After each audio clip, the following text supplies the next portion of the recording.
ठीक है बच्चों, आपने देख लिया होगा फर्स्ट सेकेंड और थर्ड चैप्टर। अभी फोर्थ चैप्टर के बारे में हम करेंगे, द सिंपल प्रेजेंट टेंस।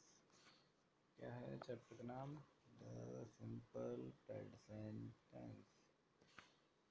अब सिंपल प्रेजेंट टेंस का मतलब क्या होता है? वर्तमान काल या अभी जो चल रहा है वही को बोलेंगे सिंपल प्रेजेंट टेंस।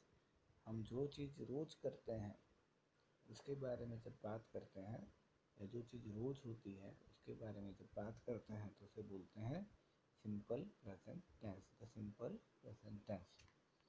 तो चलो समझते हैं सिंपल प्रेजेंट टेंस क्या है और थोड़ा डिटेल में समझते हैं। आप देख सकते हैं फर्स्ट लाइन में क्या लिखा है, the sun rises in the east. तो सन क्या है? ईस्ट में से उगता है। हमें पता है सन कहाँ से उगता है? ईस्ट में से। ईस्ट मतलब पूर्व दिशा से। तो ये रोज होता है। जो चीज़ रोज होती है वो क्या बोलेंगे? सिंपल प्रेजेंट टेंस की चीज़ है। I read newspaper every day. मैं न्यूज़पेपर रोज पढ़ता हूँ। She works very hard for her son. मतलब she works very hard for her son मतलब वो रोज़ अपने बच्चे के लिए, अपने लड़के के लिए बहुत मेहनत करती है। और he goes to school by bus. He goes to school by bus मतलब वो रोज़ स्कूल बस से जाता है। तो यहाँ देखेंगे हम जो चीज़ रोज़ हो रही है, एवरी डे मतलब एवरीबडी जो शब्द आ रहा है वो बता रहा है कि वो रोज़ हो रहा है। Sun rises in the east वो एक नेचुरल फिनोमिना है जो हर रोज़ होता है। वो ईस्ट में से ही सन हमेशा उगता है। कभी आपने वेस्ट में से उगते देखा क्या? नहीं, कभी भी नहीं उगता है। तो ये भी रोज़ होता है। वो she works very hard for her son वो अपने लड़के के लिए मेहनत करती है, रोज़ मेहनत करती है। और he goes to school by bus वो रोज़ स्कूल बस से ही जाता है। तो जो ऐसी चीज़ें हैं जो हम रोज़ करते हैं, एक जैसी होती है, हर रोज़ की जाती है, उन सबको बोला जाता है the simple present tense. The simple present tense. All these sentences are in the simple present tense. We use this sentence to describe a habitual action. क्या है? Habitual action और general truth। जो हमारी हैबिट है रोज करने की, या फिर जो जनरल ट्रूथ है, जो यूनिवर्सल ट्रूथ है, उसके लिए ही होती है। ठीक है। हैबिचुअल एक्शन मतलब जैसे कि हम रोज सुबह उठते हैं और ब्रश करते हैं तो आई ब्रश डेली या आई ब्रश एवरी डे। अगर हम नियमित रूप से नाश्ता करते हैं किसी पर्टिकुलर टाइम पे, जैसे आई ईट ब्रेकफास्ट एट 8 o'clock, तो हम हर रोज़ अगर ब्रेकफास्ट 8 o'clock कर रहे हैं तो हम इसे सिंपल प्रेजेंट टेंस में ऐसे लिखेंगे, आई ईट ब्रेकफास्ट एट 8 o'clock। तो ये एक जनरल हमारा हैबिचुअल एक्शन है जिसे हम सिंपल प्रेजेंट टेंस में शो कर सकते हैं।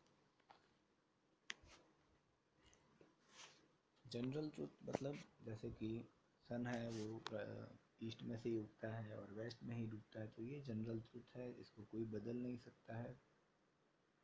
तो इन जैसे सेंटेंस को हम क्या बोलेंगे? सिंपल प्रेजेंट टेंस बोलेंगे। चलिए आगे बढ़ते हैं।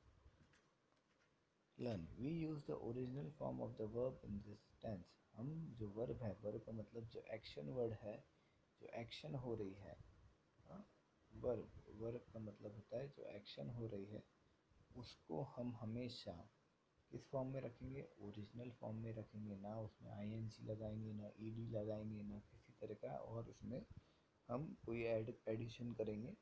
वो जैसा होता है वैसा ही हम उसे लिखेंगे। पर एक चीज़ हमें ध्यान रखनी है कि हम इन वर्ड्स में कभी कभार एस लगाते हैं। वो एस कब लगाते हैं? जब हम सिंगुलर पर्सन के बारे में बात करें, किसी एक जन के बारे में बात करेंगे हम।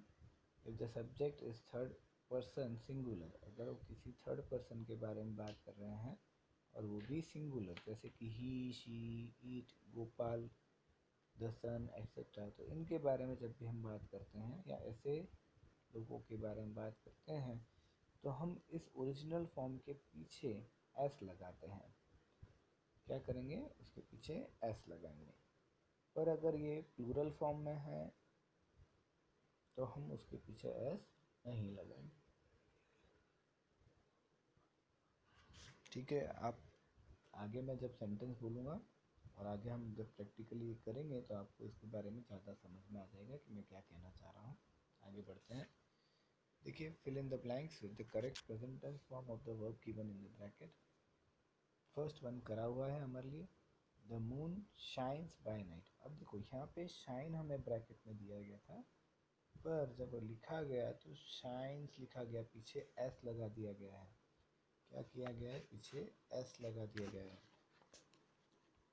ठीक है, मैं अभी इसको थोड़ा सा बड़ा करता हूँ, आपको ज़्यादा अच्छे समझ में आएगा।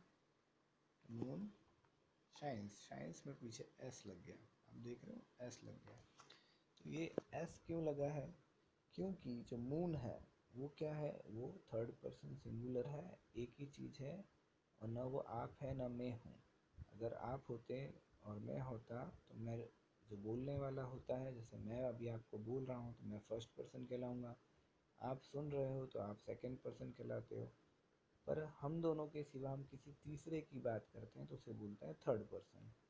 और यहाँ थर्ड पर्सन क्या है, मून है, और मून क्या है, एक ही है, सिंगुलर है। इस वजह से जब थर्ड पर्सन सिंगुलर होता है तो हम जो वर्ब होता है उसके पीछे एस लगाते हैं, तभी यहाँ पे शाइन्स लगा हुआ है। ठीक है, अब आगे चलते हैं सेकेंड वाले में। आई blank this temple every day.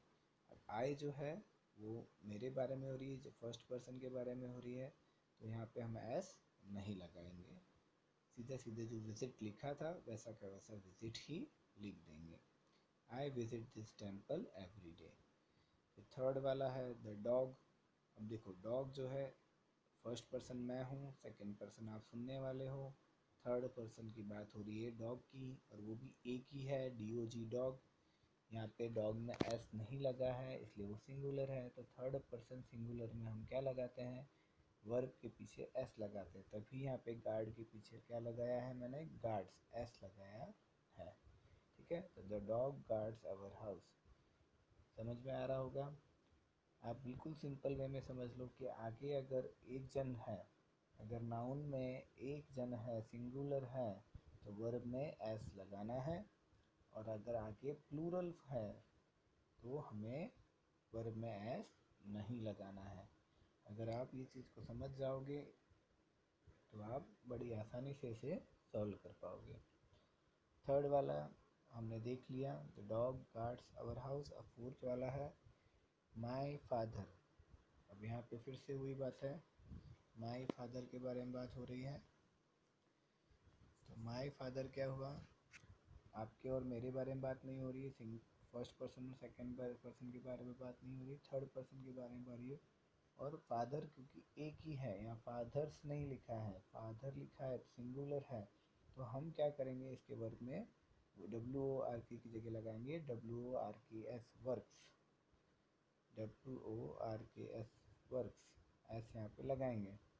क्यों, क्योंकि फादर में एस नहीं है, फादर में एस नहीं है, फादर सिंगुलर है, इसलिए यहाँ वर्क्स में एस लगेगा। फिफ्थ नंबर है कॉबलर। वापस से वही है, कॉपलर में एस नहीं लगा है, सिंगुलर है, थर्ड पर्सन सिंगुलर है, तो इसके भी हम वर्ब में एस लगाएंगे, मैंड का हो जाएगा mends. She, she blank to learn French. तो यहाँ पे शी भी क्या है, थर्ड पर्सन है, सिंगुलर है, तो इसके भी वांट के पीछे लग जाएगा एस, वांट्स। फिर लास्ट है 8 नंबर का योर सिस्टर। योर सिस्टर में भी क्या है, सिस्टर्स नहीं है, सिंगुलर फॉर्म में है, तो यहाँ पे राइट की जगह लग जाएगा राइट्स, एस लगेगा। तो होप आपको ये सारा तो समझ में आ गया होगा। अब हम चलते हैं ऐसी जगह पे जहाँ पे यह एस तो हमने किए थे, पर कुछ जगह पे हम क्या है, वर्ब में एस नहीं लगाते, एस की जगह IES लगाते हैं। ठीक है, तो कहाँ कहाँ लगाते हैं, ऐसे शब्द जिसके पीछे एंड में वाई आता हो, ऐसे शब्द जिसके एंड में वाई आता हो, क्या आता हो, वाई। ठीक है, जिसके एंड में वाई आता है, वैसे शब्द में, जैसे यहाँ स्टडी लिखा है, तो स्टडी में हमने वाई था लास्ट में, तो वो निकल जाएगा और IES हो जाएगा। मैरी है तो मैरी की जगह मैरीज हो जाएगा, हरी है तो हरीस हो जाएगा। जब इनके जैसे शब्द आएंगे तो हम क्या करेंगे, जब एस पीछे लगाने का होता है, जब हम आगे सिंगुलर फॉर्म हमें मिलता है, थर्ड पर्सन सिंगुलर होता है, तो हम क्या करते हैं, पीछे वर्ब में एस लगाते हैं। पर जब ऐसे वर्ड्स होते हैं जैसे स्टडी, मैरी और हरी, जिसके लास्ट में वाई आता है, तो हमें वो वाई निकाल देना पड़ता है और उसकी जगह लगाना है IES। अब आगे बढ़ते हैं, पर हर जगह ऐसा नहीं होता। अगर वाई के पहले वॉवल है तो हम फिर सीधे सीधे एस लगा देते हैं। यहाँ स्टडी, मैरी और हरी में क्या है, वाई के पहले कॉन्सोनेंट है, वाई के पहले क्या है, कॉन्सोनेंट क्या है, वाई के पहले डी है, वाई के पहले आर है, वाई के पहले आर है। तो यहाँ पे कॉन्सोनेंट अगर वाई के पहले हैं तो जो है हम IES करते हैं। पर अगर वाई के पहले वॉवेल्स आते हैं तो फिर हम सीधे सीधे पीछे ऐसे ही लगाते हैं, हम वाई को हटाते नहीं हैं और IES भी लगाते नहीं हैं। तो आप यहाँ देख रहे हो जैसे कि वर्ड है ओबे, ओबे में क्या है, वाई के पहले ई है, फिर ऐसे वाई से सेक में वाई के पहले ए है। तो ऐसे जो वर्ड्स है उसमें हम जब उसको वर्ब में एस लगा देते हैं, सीधा सीधा उसको वाई निकालते नहीं है।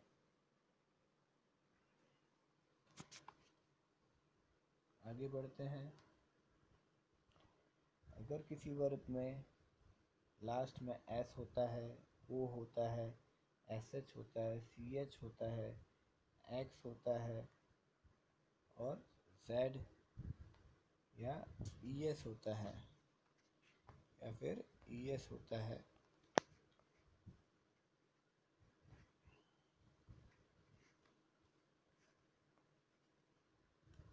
तो इन सब के पीछे हम क्या लगाते हैं, सॉरी ES होता है नहीं, ES हम लगाते हैं। फिर से आप ध्यान से सुनो, मैं वापस से रिपीट करता हूँ क्या है ये पूरा। कोई भी ऐसा वर्ड जिसके पीछे ओ आता हो, S, SH या CH या X आता हो या Z आता हो, इन सारे वर्ड्स को जब हम पीछे लगाना है सिंगुलर फॉर्म में, जब हमें आगे मिलता है थर्ड पर्सन सिंगुलर, तो हम इसके वर्ब में क्या लगाएंगे, जो ओरिजिनल फॉर्म था उसके पीछे हम क्या लगाएंगे, हम उसके पीछे लगाएंगे ES। क्या लगाएंगे, ES। यस, ES को हमें जोड़ना है। जैसे हम यहाँ नीचे एग्जांपल देख रहे हैं, पास, तो पास के अंदर है पासेस, टीच का हो जाएगा टीचेस, गोस का हो जाएगा गोस, गो का हो जाएगा गोस। आगे बढ़ते हैं, फिल इन द ब्लैंक्स है। आगे मैंने आपको समझा दिया क्या क्या होता है, उसके बेस पे ही यहाँ पे थोड़ा सा और एक्सरसाइज दिया है ताकि आप समझ सको कि किसका क्या करेंगे। तो अभी वापस से यहाँ पे क्या हो रहा है, आगे मोस्ट ऑफ द जगह आपको क्या मिलेगा, थर्ड पर्सन सिंगुलर मिलेगा और उसके हिसाब से ही आपको यहाँ पे जो पीछे ओरिजिनल फॉर्म्स दिए हैं वर्ब के, उसको आपको चेंज करके यहाँ पे लिखना रहेगा। ठीक है, तो फर्स्ट वाला है my brother always, my brother वापस से थर्ड थर्ड पर्सन सिंगुलर है, एक ही ब्रदर लिखा है, ब्रदर्स नहीं लिखा है, इसलिए हम ट्राई की जगह क्या करेंगे, वाई निकाल देंगे। वाई के आगे क्योंकि कॉन्सोनेंट था इसलिए उसे निकाल के हम वाई को TRIES ट्राइज कर देंगे। My brother always tries hard for the examination. Second वाला है the priest blank the boy, priest वापस से एक है इसलिए इसके वर्ब में वापस से हमें ES जोड़ना पड़ेगा, क्योंकि यहाँ लास्ट में क्या है, S आया है डबल S, तो हमें ग्लासेस करना पड़ेगा। ठीक है, फिर द थर्ड वाला है the train blank the station on time, क्योंकि अब ट्रेन जो है वो एक ही है, सिंगुलर फॉर्म में है, तो हम क्या करेंगे, वापस से रीच की जगह लिखेंगे reaches the station on time. वैसे ही गोपाल, गोपाल एक ही है तो सिंगुलर है गोपाल, तो उसके वर्ब में एस लगाना है, ES लगाना है। तो क्योंकि स्प्लैश जो लिखा था, स्प्लैश में आखिरी में SH आ रहा है, इसलिए हम स्प्लैशेस करेंगे, सिर्फ S नहीं लगाएंगे। उसी तरह से my sister, blank all her books to school every day. Carry, carry में वाई आ रहा है, वाई के आगे कॉन्सोनेंट है तो यहाँ पे हम लिख देंगे कैरीज। और ये सब क्यों ऐसा हो रहा है, क्योंकि आगे देखोगे तो my sister, Gopal, the train, the priest, ये सब क्या है, सिंगुलर फॉर्म में है। एक ही जन के बारे में बात हो रही है, एक से ज़्यादा होते तो हम सिर्फ जो ओरिजिनल फॉर्म था वही रखते, उसमें ना तो ई एस लगाते ना तो एस लगाते, उसमें कोई भी चेंजेस हम नहीं करते। अब आगे का हम लास्ट दो है वो पूरा कर लेते हैं, इसलिए वो चैप्टर पूरा हो जाएगा। मिस्टर पंडित फिर से एक ही है। Flying to office by train तो गो का हो जाएगा गोस।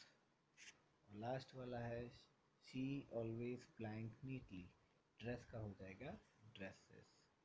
हाँ, तो ये सब में क्या है, आपने देखा जो भी है ये सारे के सारे में क्या था, आगे द माई ब्रदर सिंगुलर था, द प्रीस्ट सिंगुलर था, the train, Gopal, my sister, my mister Pandit, she always, ये सब सिंगुलर फॉर्म में थे।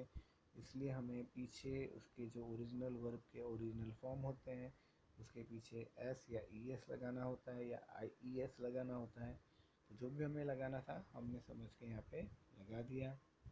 अगर आप फर्स्ट एक्सरसाइज देखो तो उसमें भी मैंने आपको समझाया कि अगर आगे हमने देखा मून है वो एक है तो हमें पीछे एस लगाना है। आई जो था, आई जो था वो थर्ड पर्सन नहीं होता है, आई मतलब फर्स्ट पर्सन होता है।